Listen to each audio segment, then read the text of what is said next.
untuk warta lisan sebagai berikut. 1. Kebaktian pada hari ini Minggu tanggal 3 Juli 2022 akan dilayani pada kebaktian umum pukul 7.30 dengan pelayan firman Pendeta Emeritus Dahana Amir Sarifudin dari GKI Pemantukan dengan tema menjadi duta Kristus bagi dunia. Pada kebaktian kaum muda pukul 10 dengan pelayan firman Bapak Yohanes Lengkong dengan tema Mari dan Lihatlah. Kebaktian kaum muda ini dilaksanakan secara onsite tanpa ada live streaming. Kedua, panduan melaksanakan kegiatan secara onsite.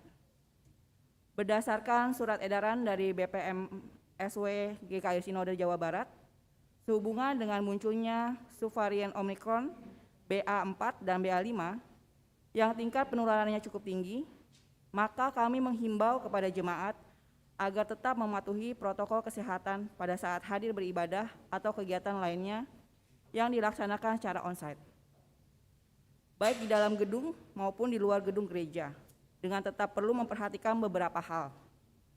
1. Sudah mendapat vaksin COVID-19 minimal 2 kali, dalam keadaan sehat, tidak batuk, pilek, dan demam, wajib memakai masker, mengukur suhu pada saat masuk dalam ruangan, scan peduli lindungi yang tersedia di pintu masuk gereja, menjaga jarak, terutama dengan orang yang tidak satu rumah, terutama pada saat duduk dalam ibadah, rapat, serta kegiatan lainnya. Menghindari makan bersama lebih dari 6 orang. Ketiga, perjamuan kudus akan dilaksanakan perjamuan kudus pada hari Minggu tanggal 17 Juli 2022, waktu 7.30 dilaksanakan secara onsite dan live streaming, dan pukul 10 dilaksanakan secara onsite. Akan dilayani oleh Pendeta Adi S. Patiabara. Sensura Morum Jemaat akan dilaksanakan pada hari Minggu tanggal 10 Juli 2022 pada kebaktian pukul 7.30 dan pukul 10 kebaktian kaum muda. Sekian warta lisan, terima kasih atas perhatiannya. Kini mari kita memasuki saat teduh sejenak.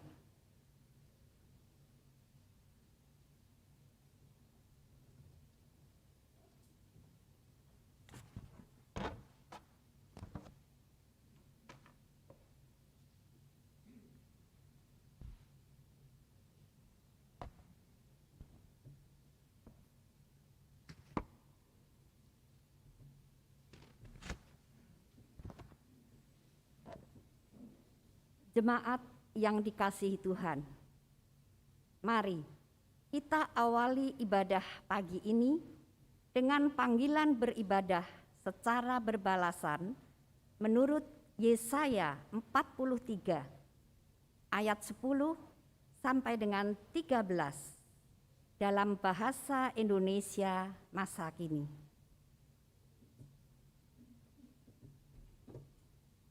Hai umatku, kamulah saksi-saksi. Kamu kupilih menjadi hamba-hambaku, supaya mengenal aku dan percaya kepadaku, dan mengerti bahwa akulah Allah. Aku Allah yang Maha Esa, tak ada lainnya sebelum dan sudah aku. Aku sendirilah Tuhan, selain aku tak ada yang menyelamatkan.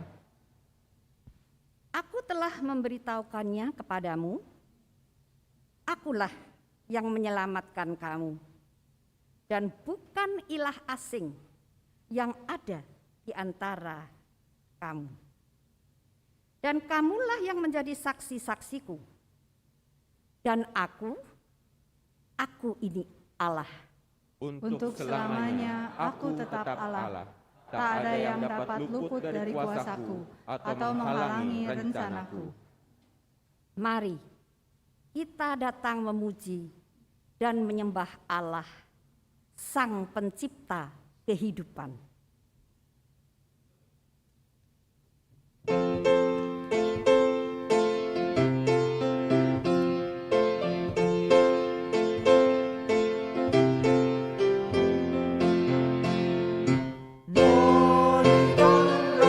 Nyanyian baru bagi Allah, Pencipta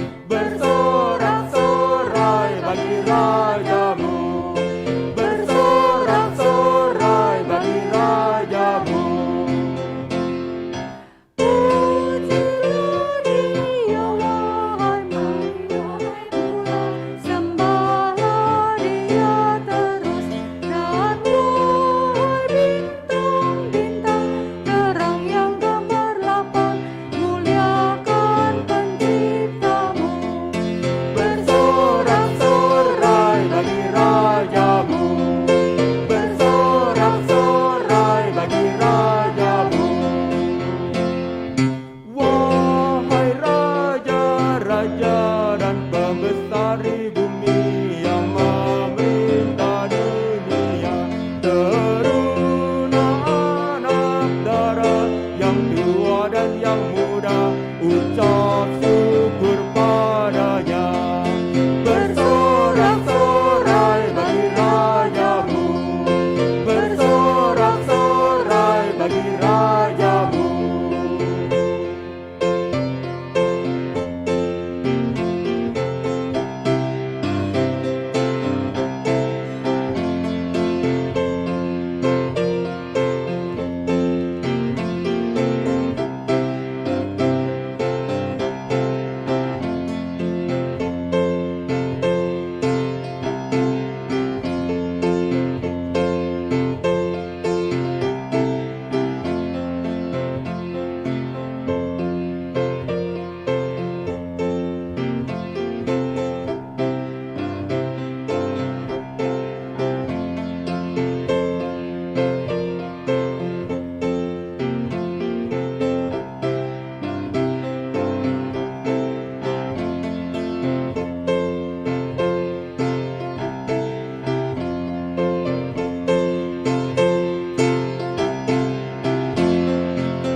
Nyanyikanlah nyanyian baru bagi Allah, semua ciptaannya. Semesta alam pujilah Tuhan yang di surga. Nyanyikan haleluya. Bersorak-sorai bagi rajamu, bersorak-sorai bagi rajamu. Ibadah pada pagi hari ini terjadi karena pertolongan kita adalah di dalam nama Tuhan yang menjadikan langit dan bumi, yang kasih setianya kekal sampai selama-lamanya.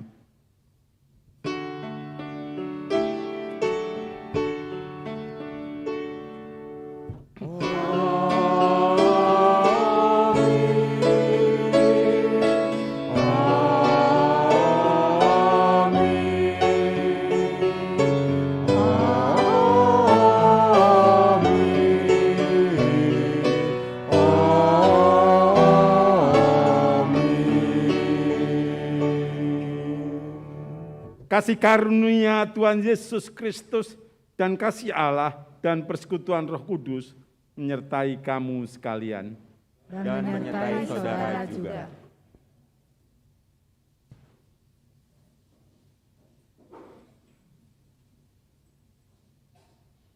Jemaat yang kekasih, menjadi duta Kristus bagi dunia.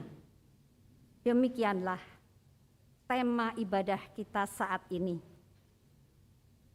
di mana kita hendak merenungkan bahwa Kristus menghendaki kita untuk menjadi dutanya. Menjadi murid Kristus berarti siap memberitakan kerajaan Allah bagi dunia. Tidak hanya dalam kehidupan persekutuan, tetapi dalam kehidupan kita hari lepas hari.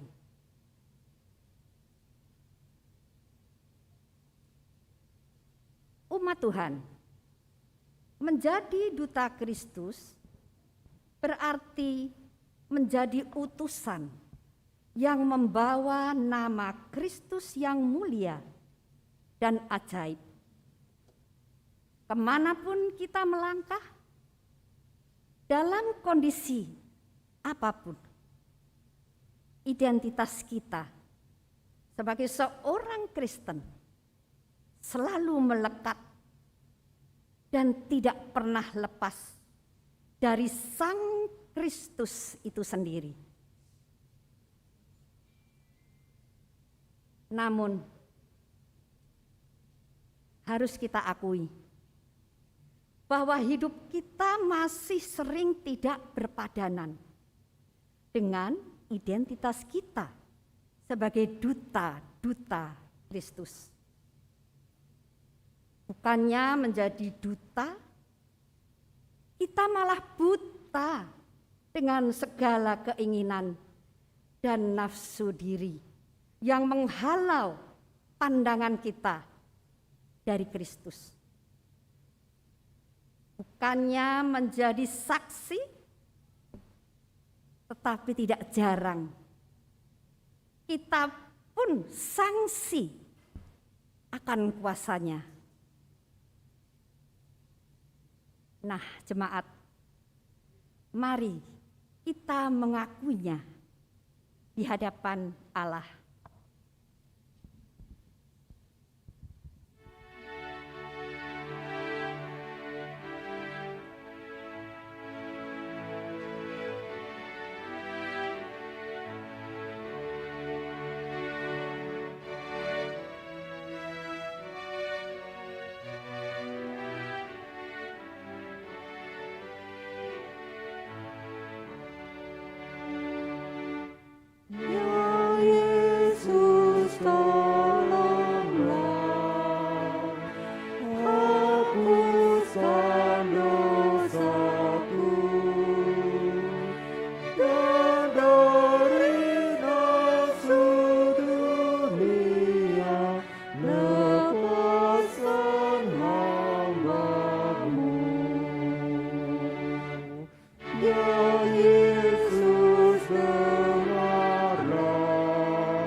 Ampunilah kami ya Allah, ketika hidup kami jauh dari-Mu, ketika tindakan kami tidak mencerminkan kasih-Mu, ketika perkataan kami menyakiti hati sesama kami.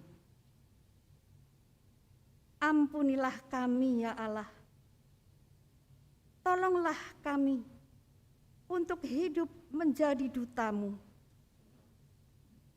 menghidupi kasih kepada sesama, serta mewartakan kerajaan Allah dalam tingkah dan perbuatan kami, sehingga semakin banyak orang mengenal-Mu melalui kehidupan kami. Ke dalam tangan kasih-Mu kami memohon rahmat. Amin. Amin.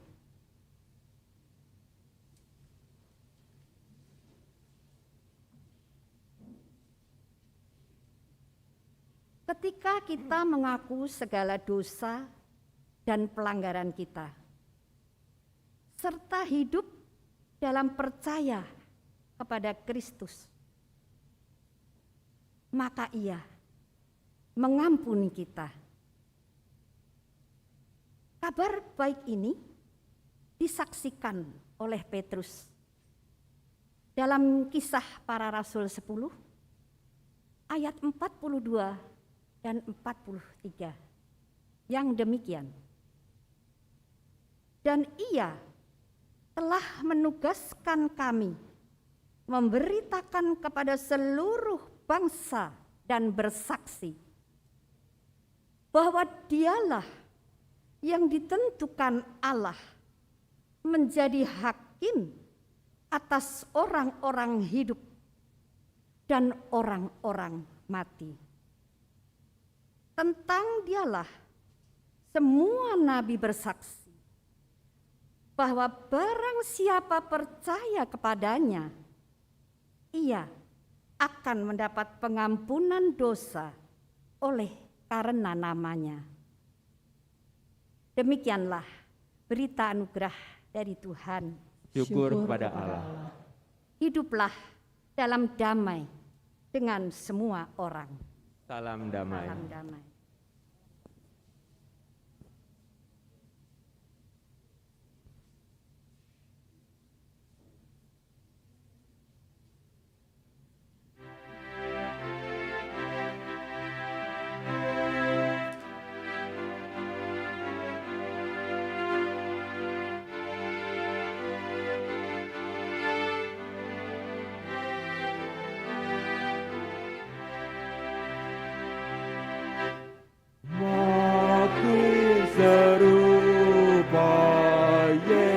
Yesus Tuhanku.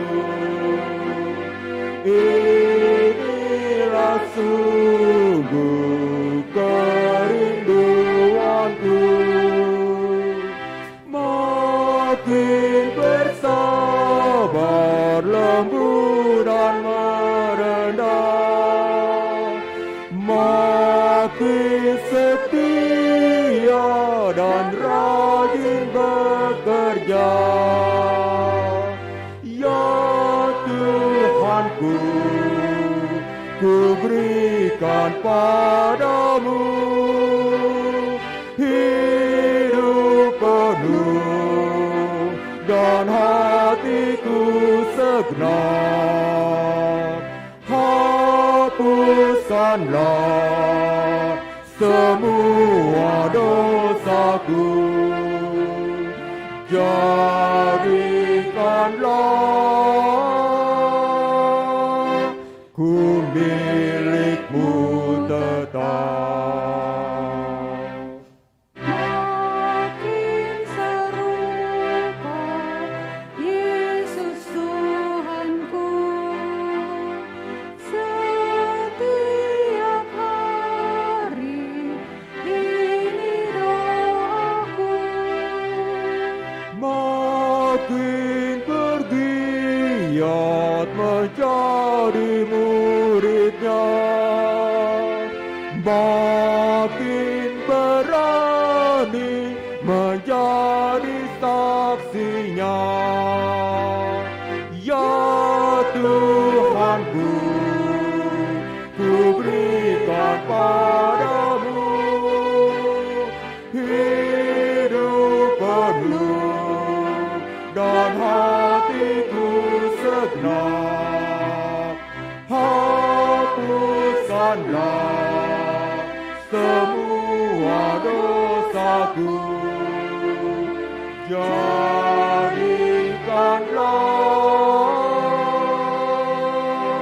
ku milikmu tetap.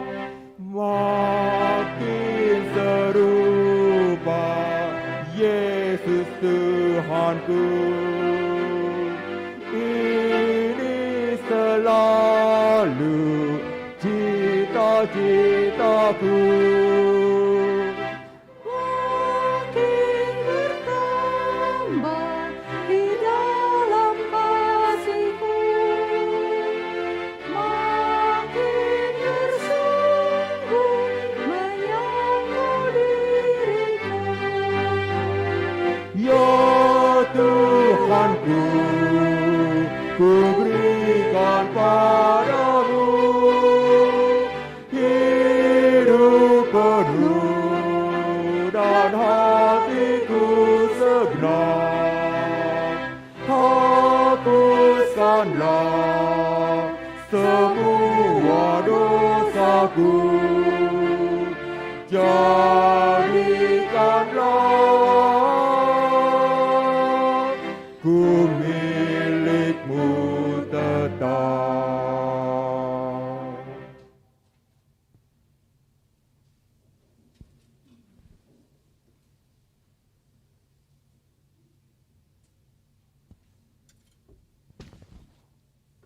Marilah kita siapkan hati pikiran kita. Kita akan mendengarkan sabda Tuhan. Namun sebelumnya mari kita berdoa. Dalam kemurahan-Mu ya Tuhan, kami datang kepadamu. Saat ini umat-Mu rindu mendengarkan sapaan-Mu melalui firman-Mu. Kiranya Roh-Mu yang kudus menolong kami untuk memahami, mengerti akan sabda-Mu. Tuhan, buka pikiran kami, buka hati kami, agar kami boleh memahami sabda-Mu. Kau tuntun, Kau urapi hamba-Mu yang penuh kekurangan ini untuk menyampaikan sabda-Mu. Tutup bungkus dengan kuasa-Mu. Tuhan bersabdalah, kami semua siap untuk mendengarkannya. Dalam nama Tuhan Yesus Kristus kami telah berdoa dan mengucap syukur. Amin. Bacaan pertama menurut Yesaya 66 ayat 10 sampai 14.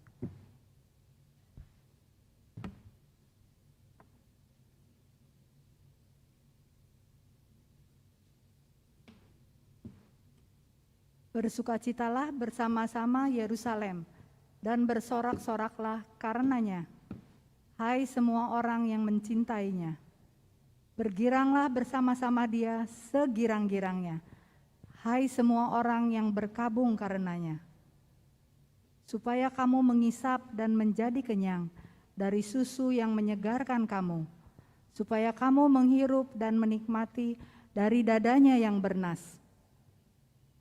Sebab beginilah firman Tuhan, sesungguhnya aku mengalirkan kepadanya keselamatan seperti sungai dan kekayaan bangsa-bangsa seperti batang air yang membanjir. Kamu akan menyusu, akan digendong, akan dibelai-belai di pangkuan. Seperti seseorang yang dihibur ibunya, demikianlah aku ini akan menghibur kamu. Kamu akan dihibur di Yerusalem. Apabila kamu melihatnya, hatimu akan girang, dan kamu akan seperti rumput muda yang tumbuh dengan lebat. Maka tangan Tuhan akan nyata kepada hamba-hambanya, dan amarahnya kepada musuh-musuhnya. Demikianlah sabda Tuhan. Syukur kepada Allah.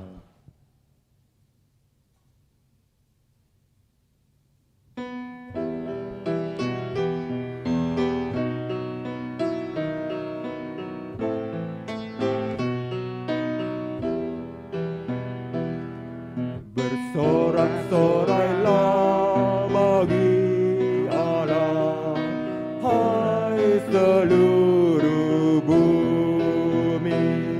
Mazmurkan namanya, muliakanlah dia, naikkan pujian. Bersorak-sorailah bagi Allah, hai seluruh bumi. Mazmurkan namanya, muliakanlah dia, naikkan pujian. Katakanlah kepada Allah, betapa dahsyat segala karyanya.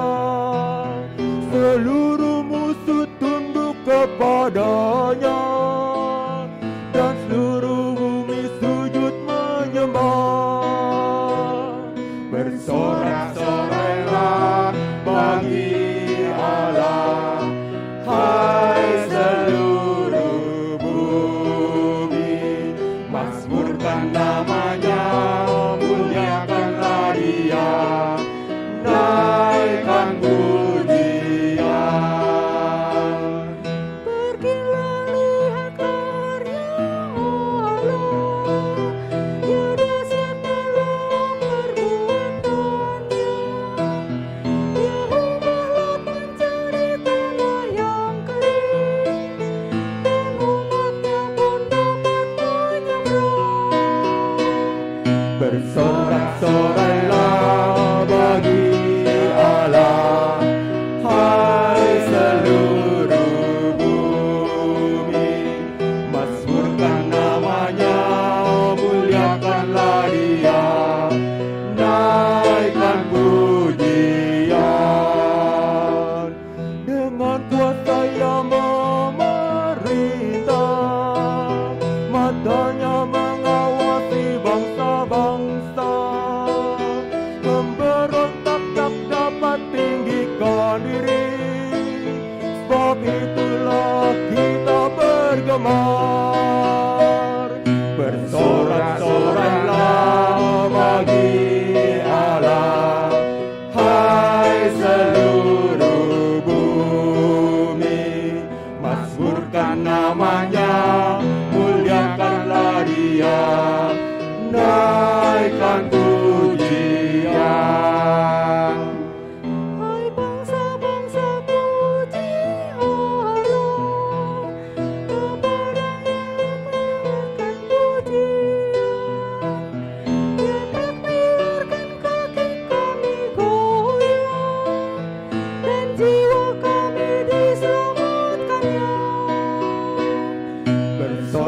bersorai-sorailah bagi Allah, hai seluruh bumi.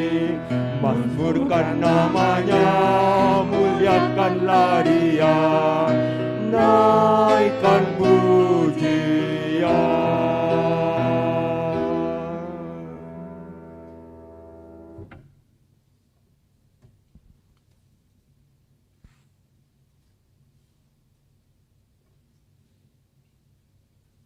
Bacaan kedua menurut Galatia 6 ayat 7 sampai 16. Jangan sesat. Allah tidak membiarkan dirinya dipermainkan, karena apa yang ditabur orang itu juga yang akan dituainya. Sebab barang siapa menabur dalam dagingnya, ia akan menuai kebinasaan dari dagingnya. Tetapi barang siapa menabur dalam roh, ia akan menuai hidup yang kekal dari roh itu.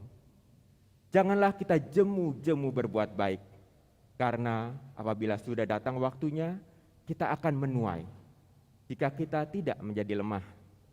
Karena itu, selama masih ada kesempatan bagi kita, marilah kita berbuat baik kepada semua orang, tetapi terutama kepada kawan-kawan kita seiman.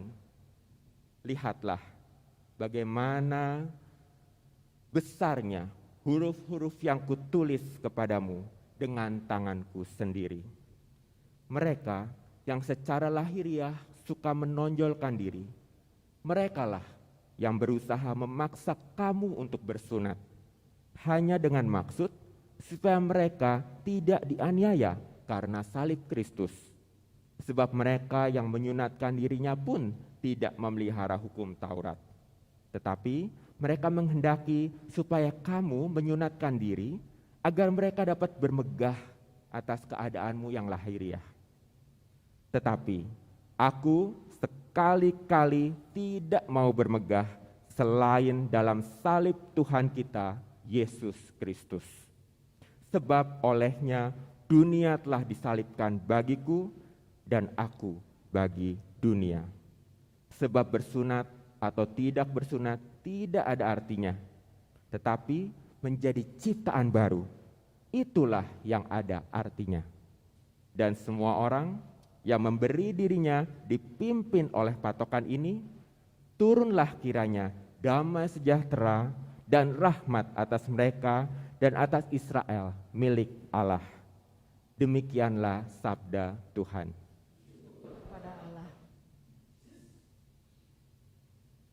Inilah Injil Yesus Kristus menurut Lukas pasal 10 ayat 1 hingga yang ke-11, dilanjutkan ayat yang ke-16 hingga yang ke-20.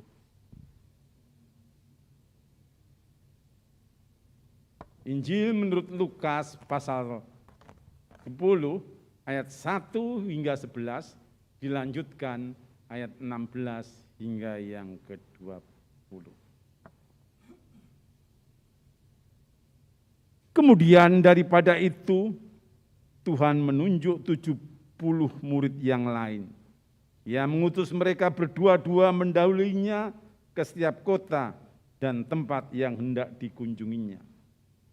Katanya kepada mereka, tuaian memang banyak, tetapi pekerja sedikit. Karena itu mintalah kepada Tuhan yang mempunyai tuaian, supaya ia mengirimkan pekerja-pekerja untuk tuaian itu. Pergilah, sesungguhnya aku mengutus kamu seperti anak domba ke tengah-tengah serigala. Janganlah membawa pundi-pundi atau bekal atau kasut, dan janganlah memberi salam kepada siapapun selama dalam perjalanan. Kalau kamu masuki satu rumah, katakanlah lebih dahulu damai sejahtera bagi rumah ini. Dan jikalau di situ ada orang yang layak menerima damai sejahtera, maka salammu itu akan tinggal atasnya. Tetapi jika tidak, salammu itu kembali kepadamu. Tinggallah dalam rumah itu makan dan minumlah apa yang diberikan orang kepadamu. Sebab seorang pekerja patut mendapat upahnya. Janganlah berpindah-pindah rumah. Dan jikalau kamu masuk ke dalam sebuah kota dan kamu diterima di situ, makanlah apa yang dihidangkan kepadamu. Dan sembuhkanlah orang-orang sakit yang ada di situ. Dan katakanlah kepada mereka, kerajaan Allah sudah dekat padamu. Tetapi jikalau kamu masuk ke dalam sebuah kota dan kamu tidak diterima di situ, pergilah ke jalan-jalan raya kota itu dan serukanlah juga, debu kotamu yang melekat pada kaki kami kibaskan di depanmu. Tetapi ketahuilah ini, kerajaan Allah sudah dekat. Barang siapa mendengarkan kamu, ia mendengarkan aku. Dan barang siapa menolak kamu, ia menolak aku. Dan barang siapa menolak aku, menolak dia yang mengutus aku. Kemudian ke-70 murid itu kembali dengan gembira dan berkata, Tuhan, juga setan-setan takluk kepada kami demi namamu.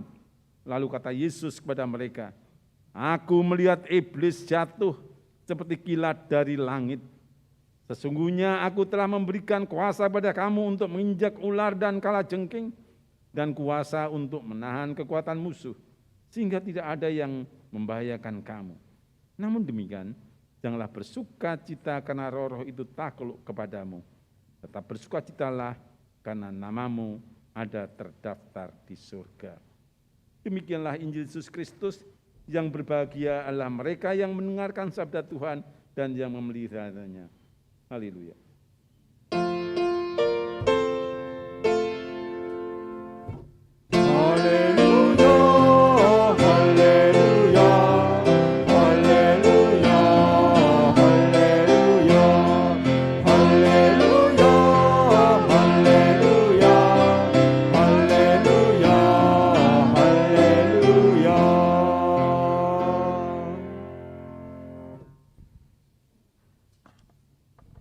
Jemaat yang dikasihi Tuhan, kalau kita mengingat khotbah minggu kemarin, kita ditekankan dan diingatkan suatu kerinduan yang mengatakan, Tuhan, aku ingin mengikut Engkau. Tentunya ini adalah seruan setiap orang yang pernah merasakan bagaimana kasih Allah kepada manusia. Dan kemudian apa yang terjadi? Tuhan membeberkan bagaimana sih mengikut Yesus itu? Apa konsekuensi-konsekuensi yang ada? Lalu mereka dijadikan murid oleh Yesus. Mereka diproses, dibentuk sedemikian rupa, sehingga pada waktunya mereka akan diutus, dijadikan duta atau utusan-utusan yang ada. Jika saat ini kita mendapat tema menjadi duta Kristus bagi dunia, tentunya kita sudah paham apa itu menjadi utusan, menjadi duta. Kalau saya membaca Kamus Bahasa Indonesia, duta adalah orang yang diutus oleh pemerintah atau raja untuk melakukan tugas khusus. Biasanya mereka diberi tugas ke luar negeri atau dibuat misi tertentu. Duta adalah orang yang mewakili suatu negara di negara lain untuk mengurusi kepentingan negara yang diwakilinya, membantu dan melindungi warga negara yang tinggal di negara tersebut. Demikianlah makna duta menurut Kamus Bahasa Indonesia. Lalu, apa hubungannya menjadi duta bagi Kristus? Apakah sama duta besar pemerintah, utusan atau dan yang lain itu dengan duta Kristus? Memang ada kesamaannya, tetapi ada perbedaan yang sangat menyolok. Apa perbedaannya dan apa kesamaannya? Kesamaannya adalah seorang duta, dia harus paham, mengerti, memahami siapa dan bagaimana si pengutusnya. Untuk apa dia diutus di situ? Dia harus tahu juga nilai-nilai budaya yang di mana ia akan diutus. Kalau menjadi duta di suatu pemerintah, tentunya ia akan mendapat fasilitas, pengawalan, jaminan kebutuhan hidup yang memadai. Lalu apakah sebagai duta Kristus, ia mendapatkan demikian? Ternyata berbeda.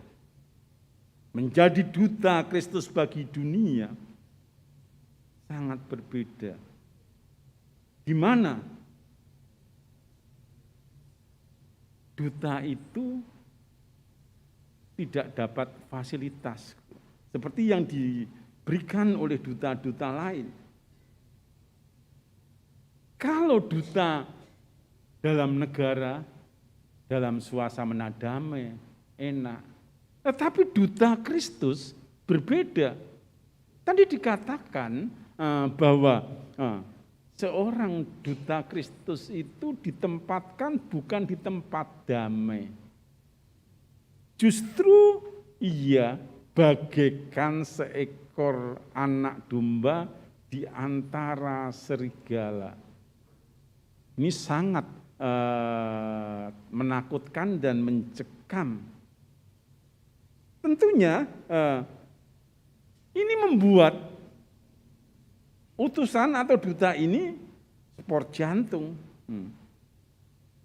Bukanlah dikatakan pergilah, sesungguhnya aku mengutus kamu seperti anak domba ke tengah-tengah serigala. Ini bukan pekerjaan yang biasa. Di sana Kristus tidak memberikan fasilitas apa-apa. Bahkan dikatakan jangan membawa bekal, jangan memakai kasut, dan lain-lainnya. Lalu bagaimana menghadapi kesulitan-kesulitan yang ada di tengah permusuhan-permusuhan yang ada? Kalau kita memahami secara detail anak domba di tengah serigala. Biasanya domba-domba yang banyak pun ketika kedatangan serigala mereka akan kocar-kacir. Tetapi justru ini anak domba di tengah kawanan serigala.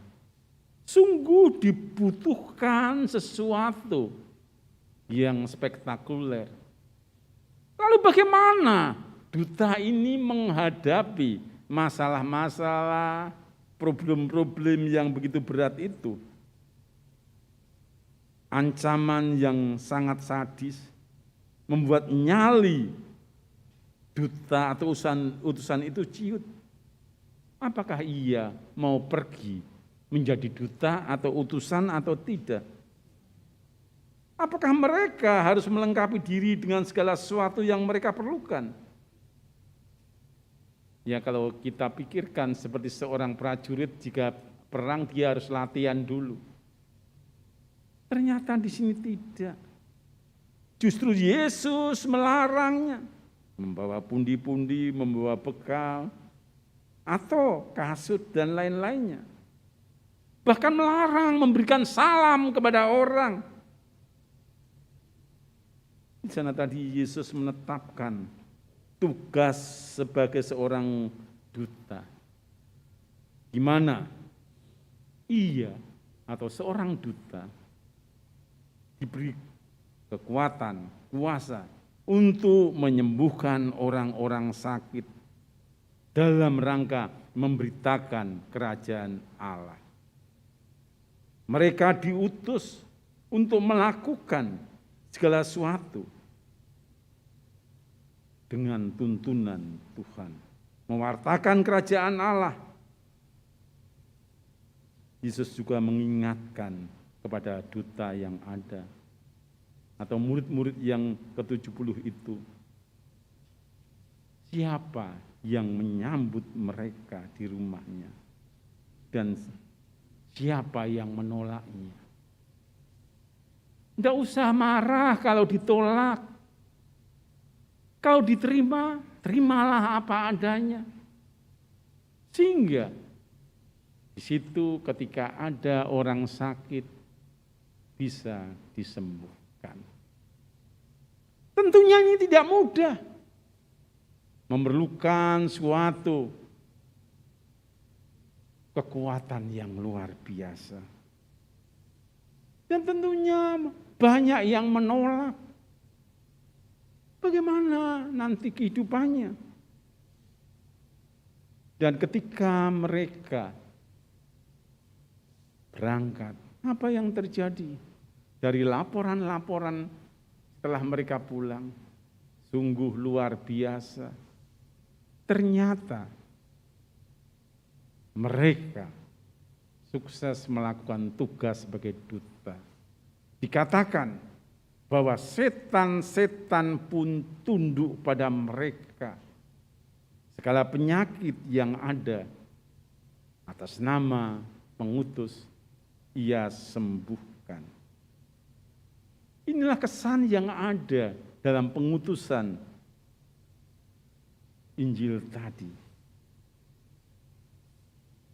Saudara, jika kita refleksikan dalam kehidupan kita sehari-hari, saya akan mengulangi pertanyaan 22 tahun yang lalu ketika terakhir saya khotbah di sini. Mungkin pertanyaan ini aneh. Pertanyaan demikian, adakah yang hadir di sini ini semuanya Kristen? Kira-kira semua Kristen enggak? Ada yang enggak Kristen yang hadir dalam ibadah ini? Ada enggak Pak Penatua yang bukan Kristen?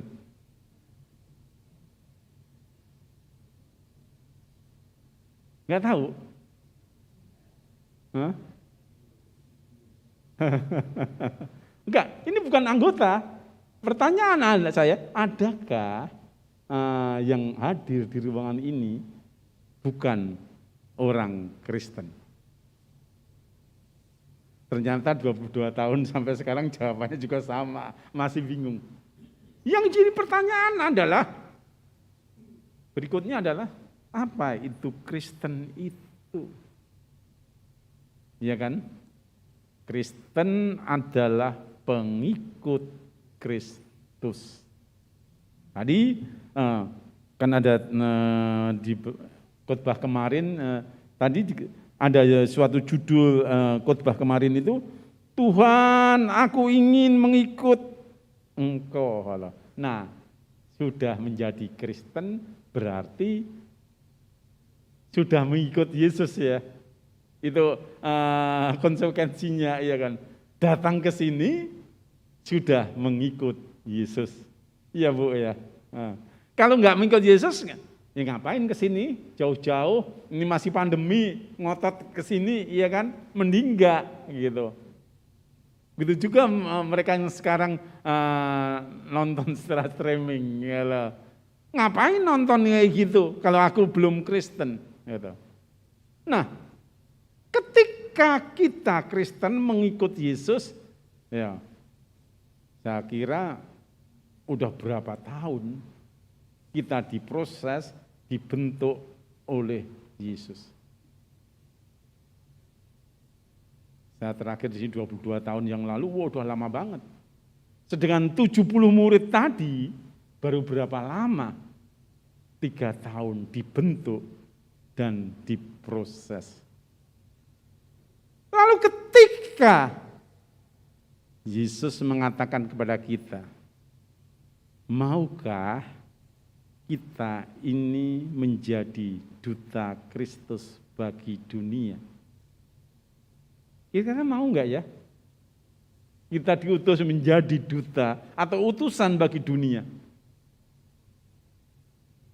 Kalau di Pamangkuan engke dulu, ini yang kayak apa? Utusan duta yang kayak apa? Allah. Kita akan mikir. Apalagi dikatakan bahwa kamu diutus seperti anak domba ke gerombolan atau kawanan serigala. Enggak habis nanti dicabik-cabik. Aku bisa apa? Aku takut, aku enggak bisa apa-apa. Tentunya sudah puluhan tahun kita mengikut Yesus. Berapa lama kita belajar? Berapa lama kita dibentuk dan diproses menjadi murid Yesus? Terus kita bertanya gini, diutus yang kayak apa ya? Apakah jadi penatua? Atau menjadi lektor? Atau di pengurus badan pelayanan? Wah, kalau itu tantangannya cuma kecil gitu. Kenapa? Wah, aku bolak-balik jadi penatua cuma gitu aja. Tantangannya enggak begitu itu, ya Pak ya. Terus gitu. Tetapi bagaimana sih kita itu menjadi duta dengan tantangan-tantangan yang signifikan?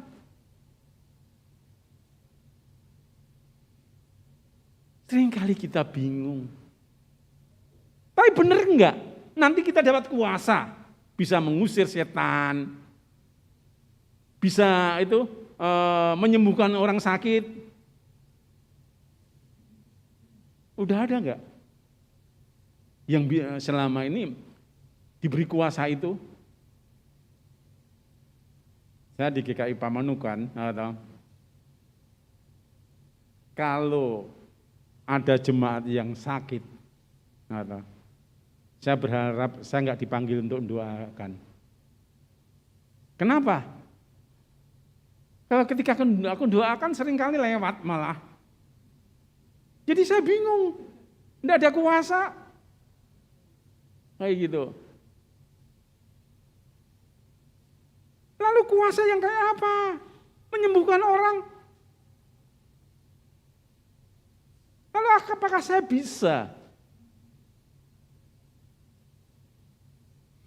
22 tahun yang lalu, saya lupa dengan beberapa orang, saya senang yang namanya pelawatan sampai sekarang.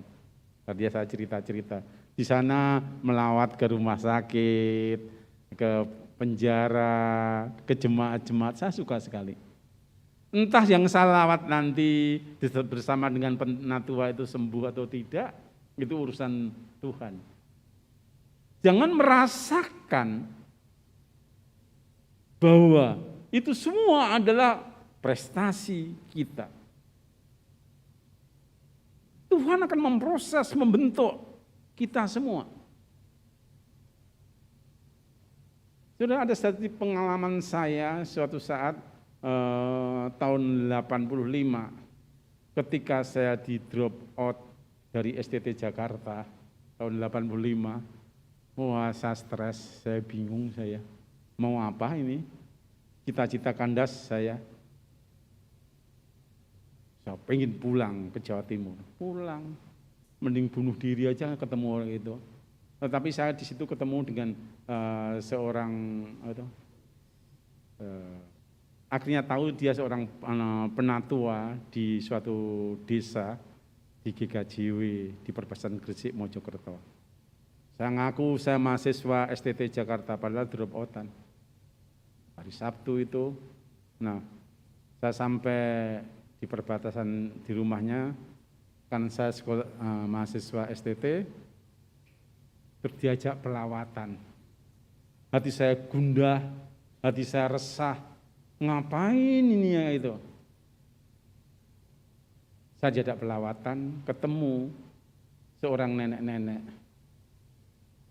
Dan dia bilang pada saya, Pak, saya pengen ke gereja, tapi enggak ada yang gendong saya. Waduh, apa saya suruh gendong? Dan kebetulan aku minggunya itu suruh khotbah. Bayangkan orang lagi drop out, itu suruh khotbah. Di akhir ketemuan nenek itu saya suruh doain. Di dalam kemarahan, kekesalan saya bilang pada Tuhan, Tuhan kalau boleh dengarkanlah doa nenek ini. Kalau boleh sembuhkan Tuhan. Kalau enggak ya udah ambil aja nyawanya biar enggak musingin. Itu doa saya ketika saya drop out dari STT Jakarta. Nah, kebetulan kebaktiannya itu adalah kebaktian siang, hanya ada siang. Saya setengah jam datang ke dapat pintu gereja, tiba-tiba saya ditubruk orang. Dan herannya, yang nubruk itu nenek-nenek tadi. Dia bilang, Pak Pendeta, saya bisa jalan. Yang menjadi masalah, siapa yang menyembuhkan ini? Doa siapa ya tadi? Kira-kira doa siapa ya? Doa saya sih nggak mungkin. Kenapa? Iman saya lagi goncang. Nah ini adalah bagaimana Tuhan memberi kekuatan. Walaupun kamu sudah di drop out dari STT Jakarta, kamu masih berguna, kamu masih dipakai. Dan saya akhirnya masuk STT Jakarta dan sekarang jadi pendeta bahkan udah emeritus. Nah inilah bagaimana ketika kita benar mau menjadi duta Kristus, Tuhan mau melengkapi. Tetapi jangan bangga bisa mendoakan sembuh, jangan bangga mengusir setan, jangan bangga. Itu hanya efek saja. Beberapa tahun yang lalu pun saya ngajar di SMA Astahanas. Ada banyak murid katanya kerasukan setan. Waktu itu saya di rumah, kan pas pelajaran saya atau Pak, di sekolahan banyak orang kerasukan. Ada yang Kristen juga yang kerasukan Pak, tolong Pak. Ya kamu aja, udah saya bacain itu ayat kursi gitu. Ya kurang, saya bilang nanti saya bacanya ayat meja, saya ngeledek doa gitu. Nah, kemudian ketika aku masuk, kumat lagi, mereka rame-rame. Nah, itu ngamuk dan segala macam, ngomong macam-macam. Tetapi ketika saya datang, ternyata udah sembuh semua. Saya enggak merasa doain juga enggak, tumpang tangan juga enggak. Inilah cara kerja ketika kita dipakai menjadi utusan Allah. Jangan bangga. Sebab banyak orang berbangga, katanya bisa tur ke surga, ke neraka. Terus dibalas ketika sudah meninggal, wah ternyata dia berteriak, dia dimasukin ke neraka. Wah kayak hebat-hebatnya saja. Seorang utusan, seorang duta, tidak pernah membanggakan diri. Pokoknya aku mau berkarya, aku mau bekerja. Berkarya kayak apa? Bekerja yang kayak apa?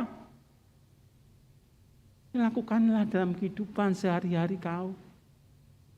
Oh, maaf tadi ngomong saya agak gitu. Sebagai penatua, jadilah penatua yang benar-benar melayani. Sebagai badan pelayan, benerlah saya itu. Sebagai seorang ibu, benar-benar menjadi ibu Kristiani. Bapak begitu juga. Sebab sekarang banyak sekali dalam keluarga-keluarga Kristen, orang tua tidak bisa menghandle anak-anaknya. Padahal kita diutus dalam keluarga saja, tantangannya banyak. Apalagi di zaman pandemi gini. Bagaimana spiritual anak-anak kita? Tugas kita menjadi duta untuk bisa menyebarkan kabar kerajaan Allah itu kepada anak-anak kita, sudah belum? Kepada suami kita, istri kita, anak-anak kita. Apa yang harus kita lakukan? Enggak usah yang jauh-jauh. Mungkin kita kita merasa nggak enakan. Apalagi harus menantang segala macam bahaya di tengah-tengah serigala. Yang aman-aman aja kita susah.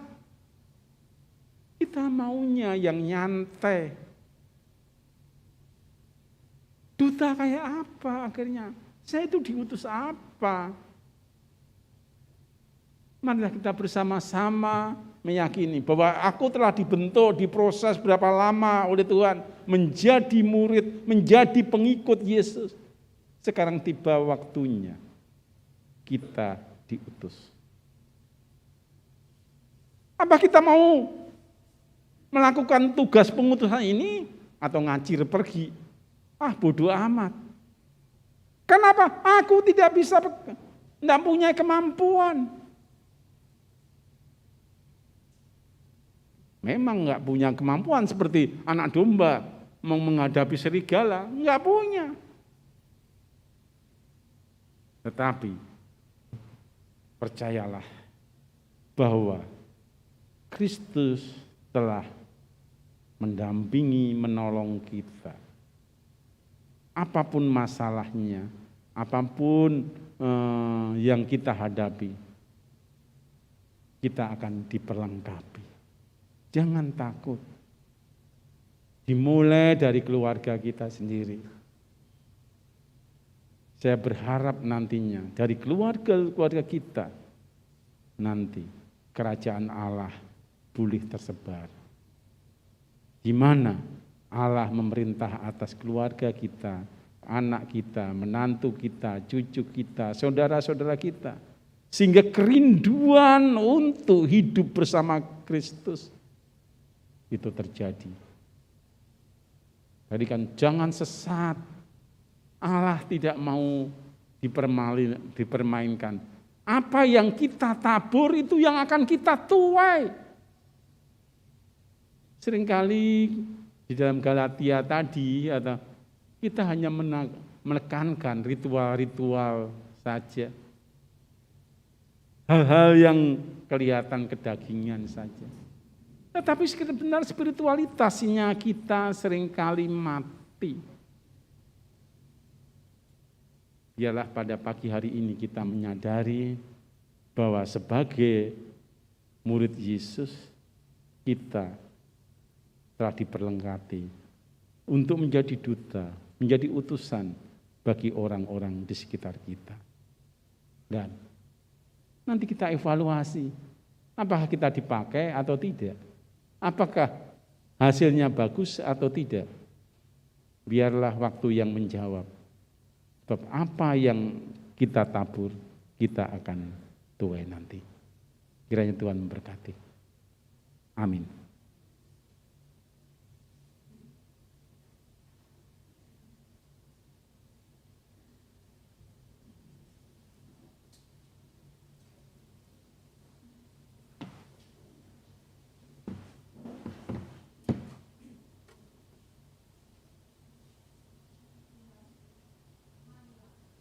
Bersama dengan umat Allah di masa lalu, masa kini, dan masa depan, mengingat akan janji baptisan kita dengan mengikrarkan pengakuan iman rasuli.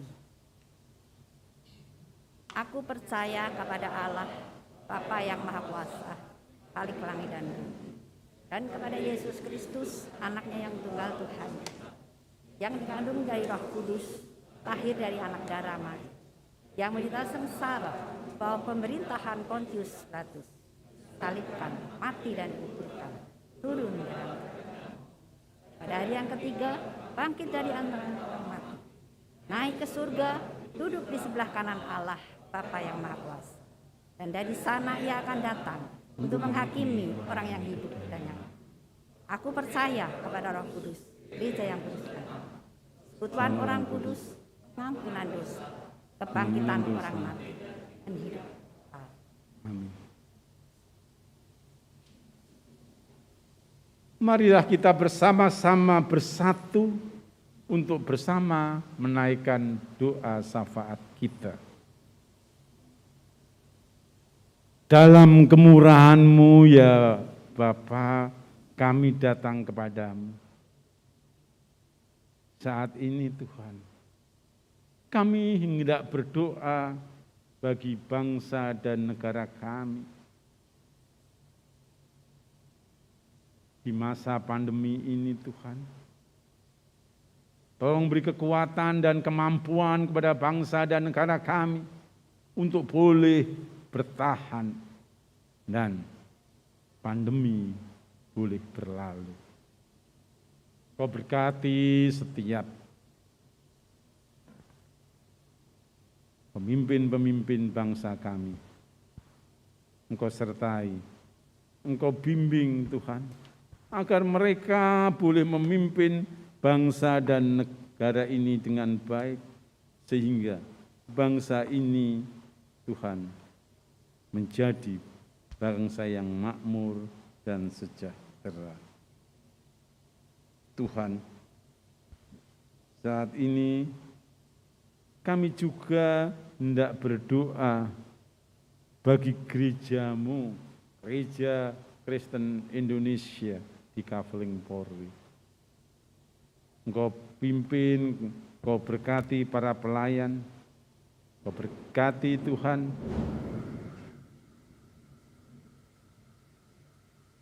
setiap pelayan-pelayan jemaat-Mu.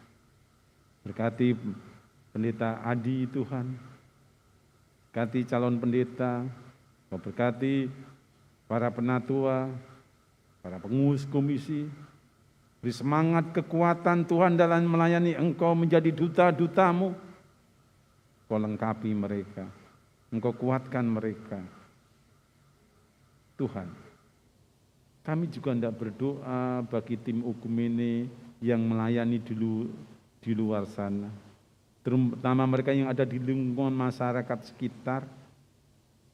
Biarlah pelayanan mereka bisa menjadi saluran berkat jemaat ini. Kau beri semangat dan kekuatan bagi mereka satu persatu, Tuhan. Tuhan, saat ini juga kami hendak berdoa bagi pergumulan-pergumulan jemaat-Mu yang saat ini sedang dalam keadaan sakit. Engkau tuntun, Engkau jamah, Engkau pulihkan. Baik mereka yang saat ini dalam pemulihan atau dalam proses terapi, pulihkan mereka, jamah mereka. Kami percaya oleh kekuatan-Mu, mereka boleh sembuh Tuhan. Kami berdoa bagi jemaat-Mu yang saat ini berbungul dengan pekerjaannya. Tolong Tuhan, Kau pimpin berkati dalam pekerjaan dan usahanya. Bila jemaat-Mu boleh mendapatkan berkat daripada Engkau. Kami berdoa Tuhan, bagi jemaat-Mu yang saat ini bergumul dengan pendidikannya.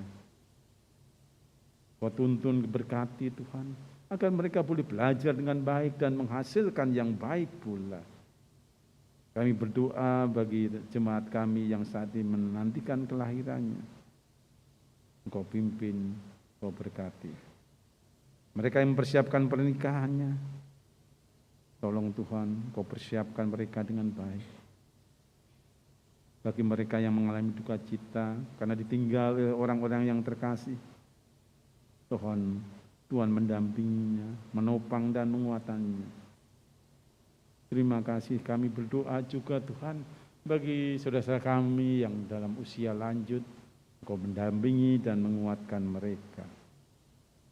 Tuhan, kami berdoa Tuhan bagi jemaat-jemaat-Mu yang saat ini ada di tempat ini maupun di rumah Tuhan.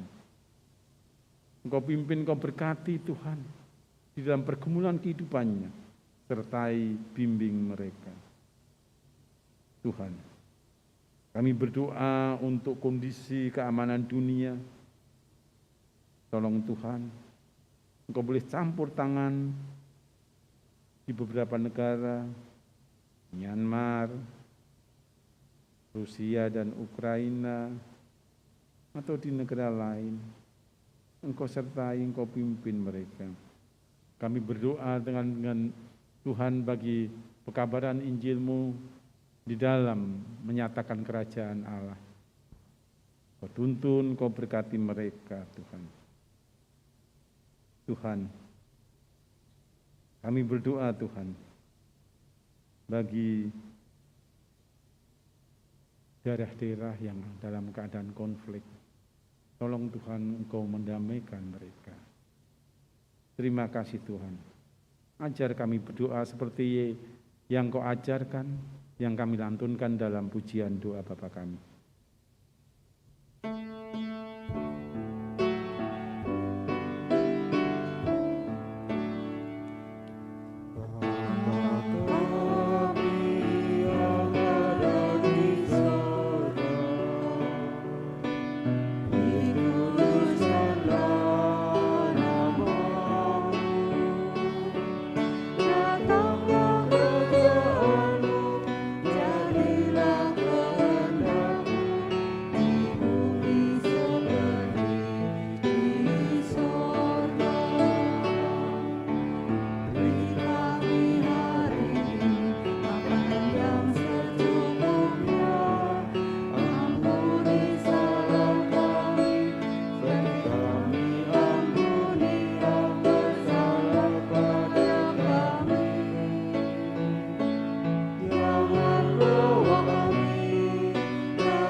Marilah kita memberikan persembahan sebagai ungkapan syukur atas kasih dan pemeliharaan Tuhan, serta bentuk tanggung jawab dalam mendukung persekutuan, pelayanan, dan kesaksian gereja. Jemaat dapat memberi persembahan dengan cara memasukkannya ke dalam kantong persembahan atau transfer ke rekening GKI Kafling Polri dengan memindai kode QRIS yang tertera di kursi jemaat.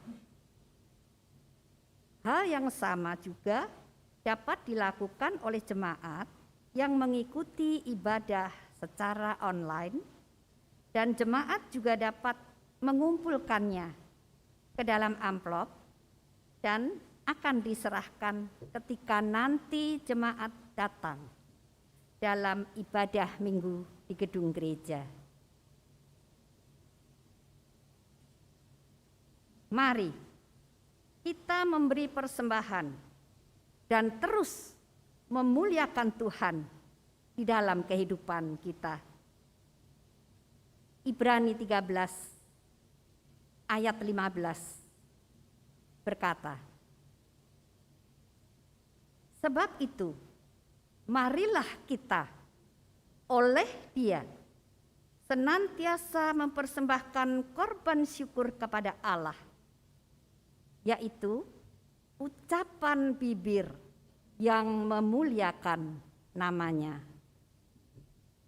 Tuhan, ambil hidupku.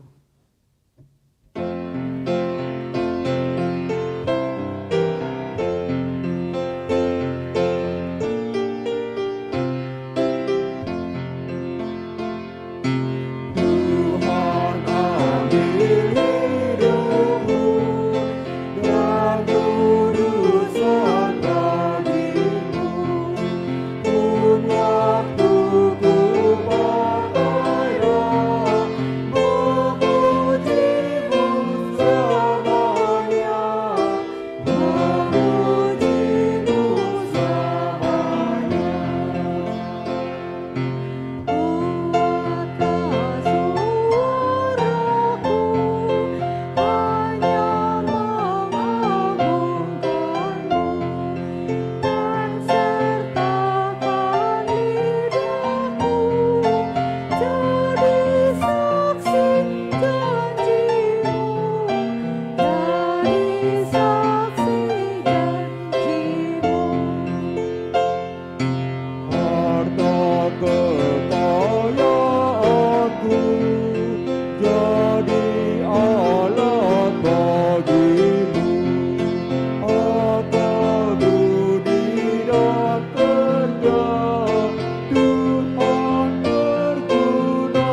kita bawa persembahan kita ke dalam doa. Ya Allah, sumber segala berkat, kami mengucap syukur atas pemeliharaan dan berkat-berkat-Mu ya Tuhan di dalam setiap kehidupan kami. Tuhan, ketika saat ini kami membawa persembahan untuk-Mu, kami menyadari Tuhan bahwa inilah bentuk dari pemeliharaan Tuhan. Ajar kami Tuhan untuk menghargai setiap berkat sebagai anugerah yang patut untuk kami syukuri.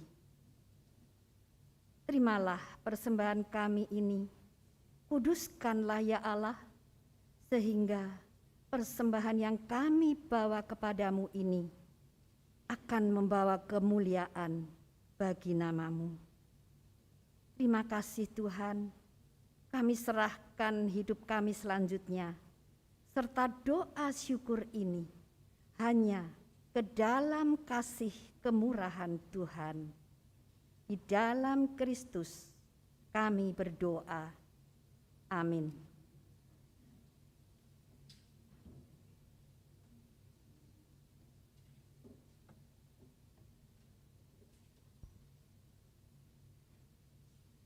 Ibadah kita akan usai. Kita melanjutkannya dalam ibadah kehidupan. Mari kita pergi dan mewartakan kabar baik tentang kasih Allah kepada dunia. Kita mewartakannya dalam kata dan tindakan. Ingatlah, Yesus beserta kita, menolong kita untuk menjadi dutanya. Ia memampukan kita mewartakan kerajaan Allah bagi dunia. Utus daku, Tuhan Yesus.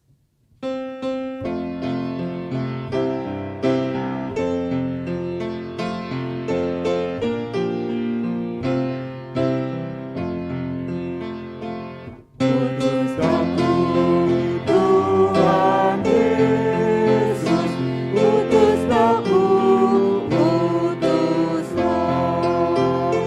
Bimbing aku, Tuhan Yesus, bimbing aku.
jemaat yang kasih, arahkanlah hatimu kepada Tuhan. Kami mengarahkan hati kami kepada Tuhan. Jadilah saksi Kristus, Syukur kepada Allah, terpujilah Tuhan. kini dan selamanya. Kini pulanglah dalam damai sejahtera dan terimalah berkat dari Tuhan. Kiranya kasih Allah merengkuhmu, kiranya Yesus Sang Firman menguatkanmu, dan Roh Kudus senantiasa memperbaruimu, dan majulah dan terus berkarya dalam nama Bapa, Anak, dan Roh Kudus. Amin. Haleluya, haleluya, amin. Di setiap kata dan karyamu, haleluya, amin. Haleluya, haleluya, haleluya, amin. Di setiap kata dan karyamu, haleluya,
amin. Terima kasih atas kehadiran Bapak dan Ibu, baik yang berada di gedung gereja dan yang beribadah secara online.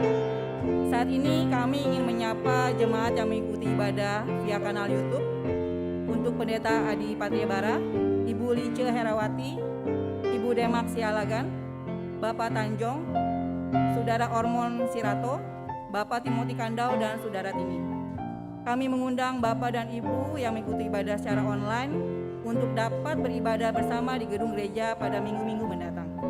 Selamat hari Minggu, Tuhan Yesus memberkati.